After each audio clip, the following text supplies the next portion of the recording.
réew bu ñëpp bokk richesse yëpp ñëpp bokk mu tëlee ba kenn amul jeexital ci juróomi at yi passé mu wóor na la juróomi at yi passé sama koom-koom bu yokkoo ci état du Sénégal la jóge nga ne ma jox nañ ma lii wala defal nañ ma telle condition wala location bi ma doon fay lii lañ ko demee léegi wala sama doom lii la amoon lii facilité la am pour am stage wala mu am liggéey ba pare yow boo toogee sa aqulaay taala nga xam ne juróomi at yi amoo loo mun a yaakaar ne telle mesure bi ñu ko appliqué sa situation dina changer ça veut dire en somme loolu mooy tële nag lu koy indi ci Sénégal ci économie tële li koy indi mooy ngay wax loo xam ne xamuloo ko depuis 2012 li xew Sénégal am na lu xew avant de man waxuma ne li xew avant c'était bien bu ñu amoon temps parce que yéen a wax 2012 bu ñu amoon temps dinaa leen defal analyse Sénégal bi mu commencé ba léegi lan lañ fi def ci lu baax ak lan lañ fi def lu bon fan la ñu defee erreur fan la ñu casé ressort yi kan moo ko casé ak ban responsabilité la ci am ku ci ne te ñi fi jaar ñëpp ku ne am na loo def lu baax am na loo xam ne da nga ko def lu moins baax loolu moom mais yéen a ma wax 2012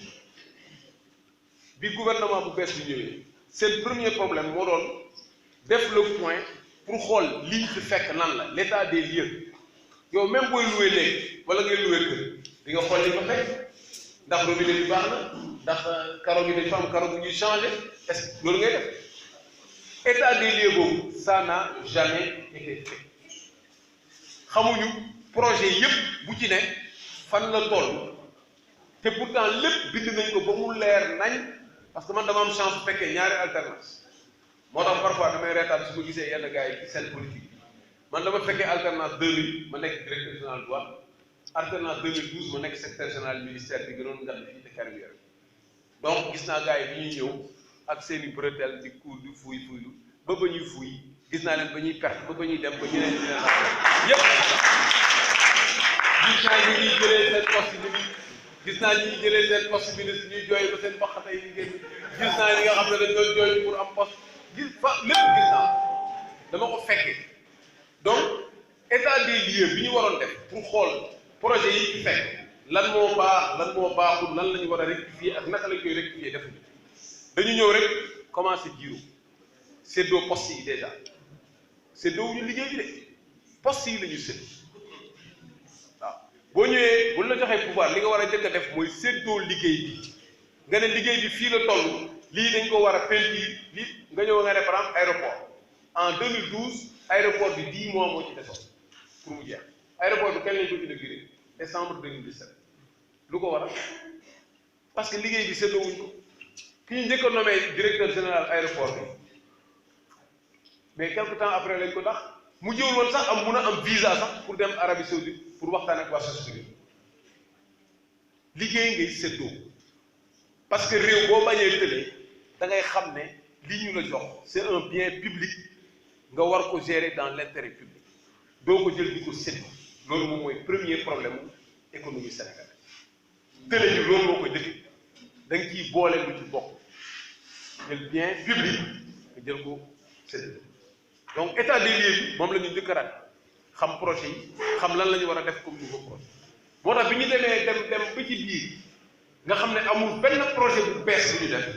dañu dem seeti benn projet bu ñuy wax le TER bi ñu ne dañuy def benn train boo xam ne dafa gaaw a gaaw ba nga xam ne da ngay xefet xibbi rek yegg fi nga jëm te kenn xamul fi nga jëm te kenn non seulement non xamoo fi nga jëm te yéen TER bi fan la jëm TER bi pour dem fan la xamoo loo koy wut mais nag gaaw na rek ñu ne am ay arrêt yoo xam ne ay kaw ñaata minute ñu ne il faut que ñu am seen projet ko bi ñu demee wër Sénégal yëpp wër monde bi ne dañuy defar TER gars yi ne leen TER bi ngeen bëgg a def daal mën nañu ko def mais temps bi ça va être trop long ñu ne ñoom il faut ñu inaugurer ko avant 2010 gars yi ne loolu mun na am ñu ne ah non ñu dem Marocain yi fu ñu dem ñu ne xam nga tubaab yi dañu muus tubaab yi ne ah d'accord comme noonu ah nañu ko jël rek mais xam nga lu ñu def prix bi la ñu jël intérêt de retard yi nga xam ne ñoom wóor na leen dinañ ko am moom lañ jël chargé ko ci prix bi moo tax TER bi chéré ni donc sénégalais yi ñooy fay retard bi nga xam ne wóor na ne TER bi ce ne sera jamais complet ce qu'ils vont faire nag dañ leen indil quelques wagons daal di inaugurer benn train bu gaaw ñëpp tàcc ñu wane ko télévision te du amal njëriñ benn Sénégal yéen kan la fi terre bi amal njëriñ kan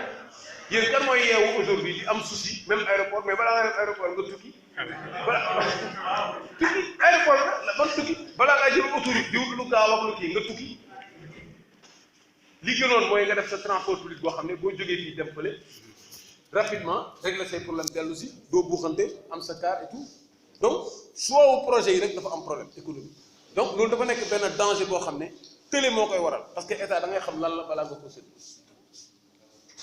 télé aussi li koy indi mooy nga wax loo mënul wala loo naru soo ñëwee ne damay wàññi sama mandat loolu sax caaxaan la ni ñu ko waxee ni ñu ko defee ñëpp gis nga ñëw ne damay def gouvernance sobre et ne damay génne famille ci gestion état mais li fi xew yi ñëpp gis ngeen ko est-ce que yaakaar nga ne ñun war nañu seetaan loolu sous prétexte que oui, il y a le devoir de réserve et tout. Non, c'est ça le courage politique.